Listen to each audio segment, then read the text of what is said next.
Salut les amis, c'est PKLN, j'espère que vous avez la forme. Aujourd'hui, on va parler de métaverse. Presque tous les projets qui sortent aujourd'hui utilisent le mot métaverse, mais alors dans lesquels investir? C'est la question qu'on va se poser aujourd'hui. Je vais t'indiquer mes critères de sélection, je te partagerai dans quel métaverse moi j'ai investi et je te donnerai quelques astuces pour faire un premier tri rapide pour t'aider à faire ton choix. Si t'es pas encore abonné, je t'invite à le faire. Active la petite cloche pour pas rater les prochaines vidéos. Un petit comme, un petit like, ça fait plaisir. Et n'hésite pas à nous rejoindre sur le Discord. Pour l'instant, c'est calme, ça démarre juste, mais il va se passer pas mal de choses à l'avenir. Donc allez, suis-moi, c'est parti.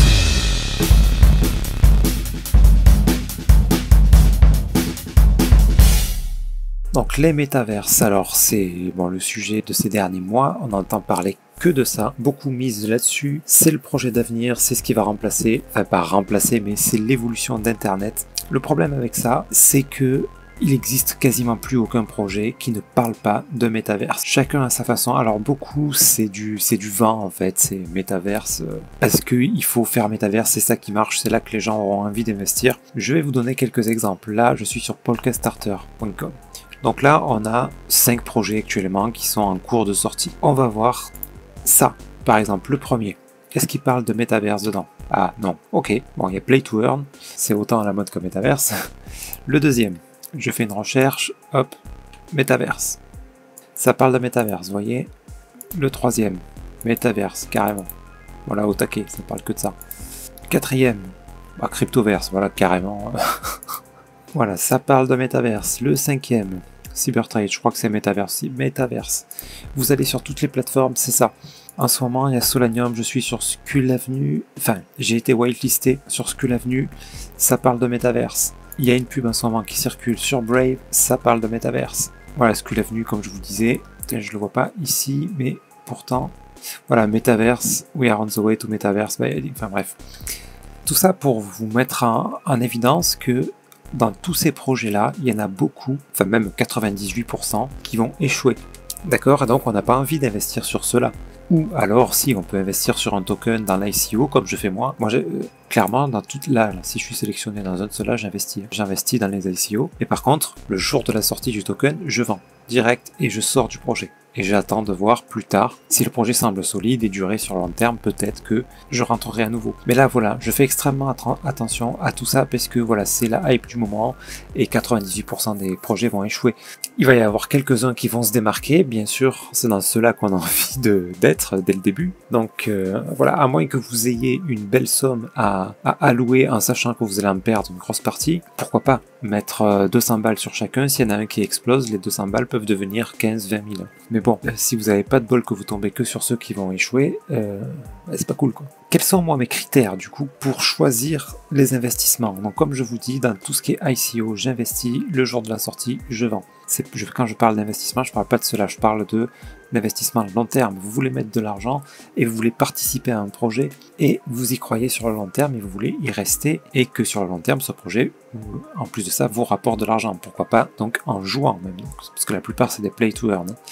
Donc voilà, quels sont les premiers critères? Moi, les premiers critères, bien sûr, vous allez sur n'importe quel projet, vous regardez, hop, alors pas forcément, si, la team, c'est bien quand elle n'est pas anonyme, par exemple. Un des premiers trucs que je regarde, c'est la team, si on trouve des infos sur la team. Si on trouve des infos, c'est bien beau de dire un tel a une expérience de dingue, un tel a fait ci, un tel a fait là en Inde, l'autre en Chine, c'est des trucs, c'est très très difficile à vérifier. Pour moi, ça suffit pas, c'est une première info. C'est bien de voir s'il y a une équipe qui apparemment, à première vue, semble avoir des bagages. C'est cool, mais ça suffit pas. La deuxième chose, le site. Là, par exemple, voilà, on a website ici, voir le site. Est-ce que le site est bien fait? Est-ce que ça a été fait à l'arrache? Bon, en général, même un scam, le premier truc, s'il y a bien un truc qui est bien fait dans les scams, c'est le site, en général. Donc pareil, ça suffit pas. Mais voilà, là, on voit les visages. Voilà, on peut essayer de trouver des infos sur ces gens-là, pourquoi pas. Regardez les Twitter, regardez tout ça. Est-ce que c'est un projet qui est suivi par du monde? Ça, c'est quand même un bon indicateur, parce que si c'est des teams connus avec des gens sérieux, il y a un minimum de monde déjà dès le départ. Voilà, regardez ça. Donc là, ce projet a l'air plutôt sérieux. Vous regardez sur la chaîne YouTube, je crois qu'il y a un teaser de ça où on voit la team travailler tout ça. Là, par exemple. Voilà, tout ça est attrayant. Ça a l'air voilà, d'être un vrai projet pour le coup. Ça, on cherche aussi les documentations. voilà, la documentation, on lit les light papers, les white papers, etc. On lit tout ça, et puis voilà. Ce qu'il faut voir, c'est est-ce que vous, ça vous attire? Est-ce que c'est quelque chose auquel vous avez envie de participer? Si mettons c'est un play to earn, là c'est le cas. Est-ce que c'est un jeu auquel vous avez envie de jouer? Si c'est juste pour investir sur un truc où vous n'avez pas envie de jouer parce que vous dites oh ouais ça a pas l'air terrible, ouais le fonctionnement économique bof, etc., etc. Dites-vous que pour qu'un projet fonctionne, il faudra qu'il y ait des clients et qu'il y ait beaucoup de clients si vous visez sur le long terme. Tout ça c'est hyper important. Donc là, je suis parti sur celui-là, mais c'est pareil pour tous. Là, je vous explique juste la méthode. Celui-là, pour le coup, je ne l'ai pas encore vraiment étudié. C'est pas un de ceux dans lesquels je suis. Voilà, là, celui-là, pour l'instant, je l'ai dans le viseur uniquement parce que je suis inscrit à l'ICO et que j'y participerai si je suis sélectionné, mais je vendrai à la sortie. Donc voilà le type de recherche que je fais moi. Après, la recherche suivante, c'est l'exposition médiatique. Un projet, plus il est exposé, moins il y a de chances que ça soit un scam. Vous voyez, je pense quelque chose comme Star Atlas, l'exposition médiatique, elle est assez énorme. Il y a beaucoup d'interviews, tout ça, de la team. On voit leur visage, les mecs qui parlent régulièrement, il y a des mises à jour sur tous leurs réseaux sociaux. Il se passe des choses régulièrement, même si c'est un projet très long terme. Voilà, beaucoup disent que c'est un scam parce qu'il y a encore rien, ça met super longtemps à arriver. Vous imaginez bien qu'un jeu de cette ampleur-là ne peut pas arriver, même en un an, c'est inimaginable, ça prend énormément de temps. Voilà, mais le fait qu'il y ait un suivi sur tout ce temps-là, si c'était un scam, je pense qu'ils se seraient déjà barrés, les mecs avec la caisse. Ils vont pas travailler comme ça pendant 2 ans pour finalement partir avec la caisse, puisque par exemple la valeur des jetons, elle a explosé au départ, et maintenant elle fait que baisser. D'accord? Donc c'est ce genre d'indicateur-là, c'est quand même un signe. Donc voilà, ensuite, pour voir un petit peu l'exposition médiatique, tout ça, et si vous allez avoir des vraies infos sur le jeu, s'il a vraiment été réfléchi, si c'est pas un métaverse qui est monté comme ça, à la va-vite, pour bénéficier de la hype et donc avoir beaucoup de chances que ça n'aille pas plus loin, vous allez sur les Discord aussi. Les Discord, vous avez énormément d'infos, vous voyez le sérieux de l'équipe, parce que vous communiquez directement avec l'équipe. Vous voyez le nombre de personnes qui les suivent, vous voyez si vous avez des infos précises sur le jeu, s'il y a une vraie vision du jeu, pour les play to earn, mettons. Et voilà, par exemple, je vous donne un exemple concret, c'est voilà le Skull Avenue. Vraiment, c'est plaisant, ça a l'air sympa, c'est un délire sur les morts-vivants, là. Et moi j'aime beaucoup ce genre de look, ce genre de design, c'est le genre de truc que j'aime beaucoup. Bref, ça me donne envie. Bien sûr, ça parle de métaverse, il y a apparemment un projet dans la roadmap. Où est-ce qu'on le voit ça? Dans la roadmap, tac. Voilà, il y a un projet au début, c'est voilà pour créer des arcade games. Pour l'instant, ils en sont juste à la vente de NFT. Après, voilà, ils envisagent 3D Transformation, voilà, pour créer un métaverse en 3D, etc. Donc, qu'est-ce que j'ai fait, moi? Parce que j'ai été whitelisté, je peux acheter un des premiers NFT. Je suis allé sur le Discord, et en fait, j'ai trouvé très peu d'infos, à part celles qu'on voit là-dessus. J'ai trouvé très peu d'infos. Il n'y a que 751 membres. C'est très peu, il va y avoir donc 8888 NFT, donc il n'y a même pas autant de membres que ce qu'il y a de NFT.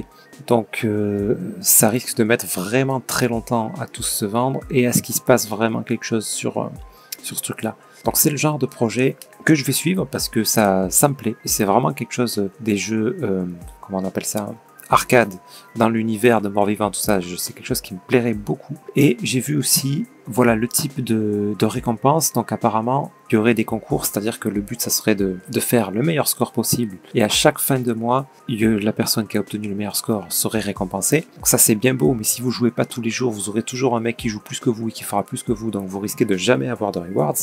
Et j'ai pas réussi à trouver l'info s'il y a d'autres systèmes de rewards. Que s'il y en a pas d'autres, pour moi, c'est, à part si c'est pour kiffer le jeu, pourquoi pas, mais c'est pas un truc sur lequel, si ça évolue pas, c'est pas sur un truc sur lequel on va gagner vraiment en jouant. Je ne pense pas.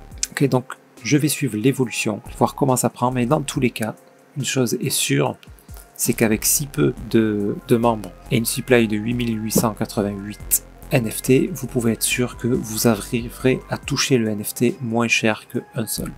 Parce qu'au début, qu'est-ce qui va se passer? Il y a tous les enthousiastes qui vont en acheter à un seul, et il va se passer du temps avant qu'il se passe quelque chose dans le jeu, ne serait-ce que le jeu se mette en place, etc. Il va se passer du temps. Et les gens vont paniquer, ils vont commencer à vendre. C'est ce qui se passe. Mettons, moi je suis dans Solar Jump, que j'aime beaucoup, c'est exactement le même délire. Exactement le même délire. Par contre, ils sont beaucoup plus avancés. Le Solar Jump existe déjà. Il y a des concours déjà. Hier, par exemple, j'ai fait un concours, j'ai gagné de l'argent. Voilà. Ça fonctionne, c'est déjà en route. Et c'est que le début. Mais du coup, on voit l'avancée des choses, on voit l'équipe ce qu'elle est en train de faire, on voit que ça marche, c'est suivi par exemple Solar Jump, ils ont sur 10 000 NFT, il y en a eu de mint que 7 648, d'accord, et il y a 26 000 membres, donc imaginez sur Skull le temps que ça peut prendre avant qu'on ait 8 000 et quelques NFT mint. Je pense qu'il va commencer à se passer quelque chose ici vraiment quand tout sera mint, ok, et déjà là, vous allez sur, non pas sur, où est-ce que c'est, sur Solcy, et vous regardez un peu la panique des gens. C'est-à-dire que le mint aujourd'hui est à 2. Il y en a déjà qui le vendent 1,42. Moi j'en ai acheté à 1,25. D'ailleurs, j'en achète plus, j'en ai 3 achetés. Donc je vous laisse les bonnes affaires. Les amis, 1,42, voilà, le mint est à 2 Sol. C'est pas cher, vraiment ça vaut le coup à tester, surtout le Solana, le prix du Solana actuellement, mais voilà, il est même pas à 100 balles. Donc là pour 100 balles, vous avez un super projet, vous pouvez participer au concours, il y en a 2 fois par semaine, on peut gagner de l'argent, c'est pas facile, je vous le cache pas, c'est pas facile, mais c'est très fun. Moi j'ai réussi à gagner un petit prix hier, mais voilà, il va y avoir des gros prix plus tard, et les détenteurs de ces NFT là vont avoir accès à d'autres NFT, enfin bref, je vais pas vous refaire le topo, je vous ai fait une vidéo là-dessus, n'hésitez pas à regarder dans mes vidéos, la dernière vidéo que j'ai fait sur Solar Jump, j'explique tout ça. Là aussi il y a un projet de Metaverse 3D, sur le Discord, j'ai pu voir à quoi ça ressemblait, il y a déjà un teaser que je vous ai montré aussi dans l'autre vidéo. Vous voyez la différence entre ça, alors je veux pas vous dire n'allez pas sur Skull Avenue, vraiment ça a l'air vraiment sympa. Mais pour l'instant on manque d'infos. Moi c'est comme ça que je vais choisir les projets dans lesquels j'investis. Voilà, parce que vous en avez 36 000, vous avez ça, vous avez après, donc aussi les projets comme Decentraland et Sandbox, vous allez sur les sites. Moi je suis allé sur Decentraland, voilà, c'est déjà fonctionnel, on peut se balader dedans. Là je suis dans une galerie d'art je crois. Voilà, vous pouvez déjà faire des tests. Vous pouvez déjà faire des tests, ça fonctionne, c'est en pleine expansion, donc voilà, c'est normal pour l'instant, on n'a pas encore énormément de choses. Moi je suis pas trop fan, mais ouais c'est rigolo. J'avais investi moi sur Decentraland sur Mal, le mana, vers le début, donc je suis sorti un peu tôt, j'ai pas profité de l'énorme hausse qu'il y a eu dernièrement là avec l'annonce de Facebook qui est devenu Meta. J'ai pas pu profiter de ça, mais bon, j'avais fait dessus déjà un x5, x6, ouais, x5, x6, donc je vais pas me plaindre. Et bref, voilà. Mais personne parlait du métaverse quand j'ai investi dedans. Voilà, j'y croyais, et j'aurais dû suivre mon instinct jusqu'au bout et attendre encore plus longtemps avant de vendre, mais bon. C'est toujours pas trop tard pour investir, bien sûr, hein. En ce moment, on est sur des grosses corrections. Moi, j'attends que ces corrections-là soient finies. Et puis, on peut pas être partout, de toute façon. Sandbox, pareil, c'est juste énorme. Vous voyez... Voilà, je suis sur la map des terrains ici, on va zoomer un peu. Voilà, quand vous voyez ce qu'il y a déjà, il va y avoir une zone Walking Dead avec la licence AMC, je crois. Regardez les terrains Binance. Enfin bon, ça vous en avez forcément entendu parler, quoi. Il y a Atari. Voilà, il va y avoir une zone Atari ici. Enfin bref, c'est juste monumental, quoi. C'est juste monumental. Voilà, c'est le genre de projet, ça on sait que dans 5 ans, 10 ans, ça devrait être encore là, quoi. Sans problème. Voilà, c'est des investissements moins risqués. Parce qu'après, vous avez le Anonverse aussi qui a beaucoup de hype en ce moment. Ils sont suivis par plus de 100 000 personnes, donc ça c'est un très bon point. Par contre, je vous en avais parlé aussi. Moi, quand je regarde la déclaration, là, c'est donc le white paper, le système, le fonctionnement n'est pas encore assez clair. C'est peut-être un projet qui veut profiter de la hype, qu'on fait un super truc, hein, mais est-ce que ça va durer? Est-ce que ça va faire partie des géants dans 5 ans? Moi, je miserai pas dessus. Okay, parce que voilà, c'est ça qu'on cherche. C'est-à-dire que le métaverse, c'est la hype, mais dans 10 ans, il va y avoir 2, 3, 4 gros métaverses et tout le reste, ça sera tombé dans l'oubli. Vous voyez ce que je veux dire? Pour peu qu'Ubisoft ou un énorme studio, il y a Microsoft aussi qui a racheté Activision Blizzard, qui a pour projet de faire un métaverse. Donc imaginez, un métaverse avec les moyens de Blizzard, c'est World of Warcraft et tout ça. Peut-être que Microsoft va nous faire un métaverse de dingue et que tous les métaverses qu'on connaît aujourd'hui vont pas forcément tomber dans l'oubli. Je pense pas que ça va effacer les autres, comme Sandbox, ça n'empêchera pas que ça peut continuer. Mais comment dire, ça va être celui-là que tout le monde va connaître, et pas forcément Sandbox et Decentraland. Vous voyez l'utilisation aussi. Moi sur Decentraland, pour l'instant, ce qui me freine un peu, c'est qu'il y a peu d'utilisateurs. Je sais plus combien, mais c'est vraiment peu. D'ailleurs, je me suis baladé pas mal dedans. J'ai croisé personne encore. Il y a des zones sans doute où tout le monde doit se regrouper, quoi. Mais voilà, on peut voir la map. Ça me paraît pas autant dingue que Sandbox. Mais bref, voilà, pareil, entre la médiatisation qu'il y a là-dessus et tout, bon, Decentraland est un produit fiable. Bref, voilà. J'espère vous avoir éclairé sur la manière de faire le tri dans les métaverses dans lesquels investir. Voilà, le travail de recherche, bien sûr, c'est à vous de le faire. D'aller sur les Discord, d'aller se renseigner, tout ça, ça prend énormément de temps. Ne pas hésiter dans les Discord à poser des questions. La team, voir si la team est réactive, si elle vous répond, si les réponses sont claires, précises. Tout ça sont d'excellents indicateurs. Donc ensuite, moi, dans quel projet métaverse je suis? SolarJump, je vous en ai déjà parlé. Je vais pas vous refaire un topo là-dessus. J'ai déjà fait une vidéo avec le teaser même de la métaverse qu'ils vont proposer en 3D. Voilà, tout le fonctionnement, tout ça, j'en ai déjà parlé. Là, les recherches sur ce projet-là, je les ai faites. Je communique régulièrement avec la team. Ils sont au top. Voilà, ça c'est un projet, je pense qu'il peut vraiment, qui a vocation à durer. Et je pense que, même si à côté de ça, on a Microsoft qui sort un méga truc, Sandbox, Decentraland, tout ça, qui vont effacer sans doute beaucoup d'autres projets, je pense que celui-là a quand même vocation à fonctionner parce qu'il propose quelque chose de différent. Basé sur les jeux arcade, il va y avoir une métaverse d'ailleurs sur l'arcade qui va être inclus, ça va être une zone inclue dans le métaverse 3D. Bref, c'est vraiment bien pensé et il propose voilà, vraiment quelque chose de différent par rapport aux autres, je trouve. Ça me paraît donc fonctionner et je trouve ça amusant comme jeu. Donc j'imagine que beaucoup de gens vont trouver ça amusant comme moi. Ok, donc il y a celui-là. Je me suis mis aussi sur Mars 4 dont je vous ai déjà parlé aussi en vidéo. J'ai même acheté, enfin un pour l'instant, pour acheter les suivants. J'attends que ça passe en multi-chain. Là pour l'instant c'est basé sur Ethereum. Le prix des frais ça m'a gonflé. Pour acheter un land, je l'ai payé le double en fait du prix à cause des frais Ethereum. Pour m'envoyer mes Ethers, pour acheter les transactions. Je crois qu'il y avait eu une transaction qui a échoué donc j'ai payé 2 fois les frais. Et ouais, c'est juste pas possible. Et donc apparemment ils vont devenir voilà un multi-chain project. C'est prévu pour ce mois-ci. Pour février, je pense qu'il va y avoir du retard, évidemment. Il y a toujours du retard parce que c'est très très long à mettre en place ces choses-là. Mais s'ils l'ont prévu pour février, voilà, on peut espérer qu'en mars, peut-être avril ou plus tard, on soit multi-chain. Et donc j'avais à attendre ce moment-là pour acheter d'autres lands éventuellement.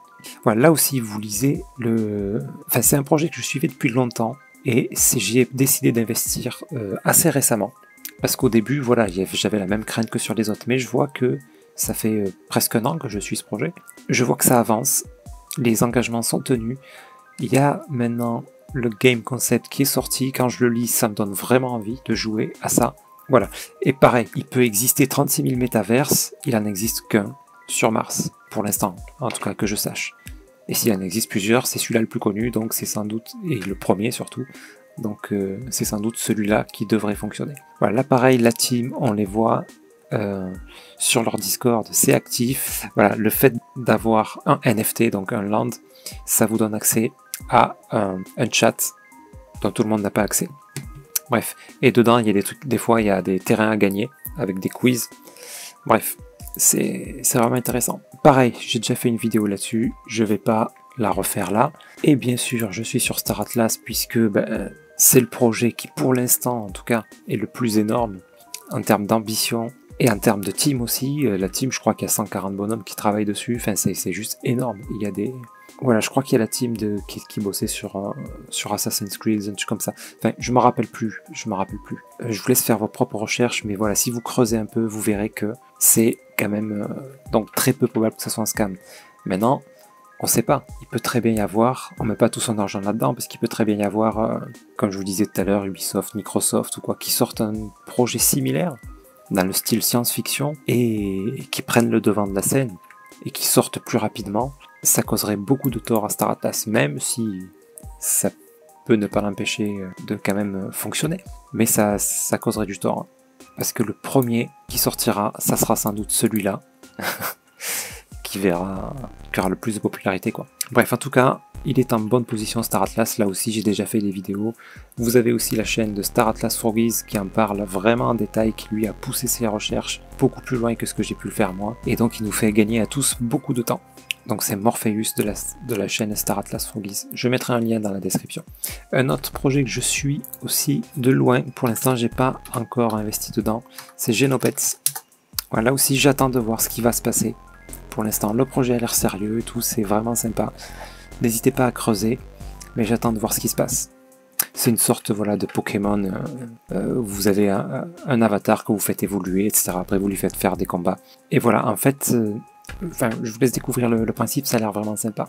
Voilà, le but de cette vidéo, c'est pas de faire de la pub pour quelques projets. Et je suis aussi dans le projet Fatmonks.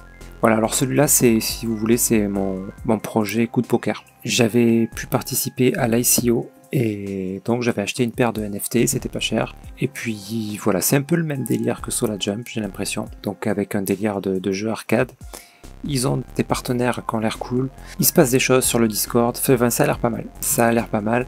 Et vous voyez, le floor price est à 0,25. C'est vraiment que dalle. 0,25 Solana. C'est vraiment rien du tout. C'est pour ça que dans mes recherches, je regarde un petit peu la hype qu'il y a tout ça. Parce que comme je vous disais dans Skull Avenue, là, le prix de base est à 1 Solana. Et le prix de base de Fatmonks, là, c'était de 0,8. Et vous voyez que déjà... Avant qu'un jeu sorte quelque chose, les gens paniquent et vous avez des gens qui les revendent déjà à 0,25. S'il y a des projets auxquels vous croyez comme ça, n'hésitez pas à pas vous précipiter dessus. Vous voyez où en est le projet. Si c'est un projet qui a déjà quelque chose de sorti, là ça peut valoir le coup d'être dès le départ. Mais s'il n'y a rien qui est sorti, ne vous inquiétez pas si vous ratez une ICO ou un truc comme ça. Si ça se trouve, ça vous sera même bénéfique, vous aurez des tokens moins chers. Des tokens ou des NFT. Bref, sur ce les amis, j'espère que cette vidéo vous aidera à y voir plus clair, que vous foncerez pas tête baissée sur tous les projets qui marquent Metaverse dans leur présentation, parce qu'ils le font tous, même ceux qui ne sont pas des métaverses tels qu'on l'imagine. Voilà, je trouve que l'utilisation du mot métaverse, elle est un petit peu abusive en ce moment. Donc voilà, soyez prudents, pensez à bien voir tous les points, à vérifier tous les points, que ça soit la team, la présentation, qu'est-ce qui se passe sur leurs réseaux sociaux, sur le Discord, est-ce que vous pouvez communiquer, est-ce que les réponses sont claires, est-ce que le projet est intéressant, est-ce que si c'est un play to earn, est-ce que vous avez envie d'y jouer. Quand vous aurez répondu à toutes ces questions, vous saurez si vous devez investir dans le projet ou non. Ok les amis, sur ce, je vous souhaite une excellente journée. Je vous dis à très bientôt. C'était PKLM. Merci.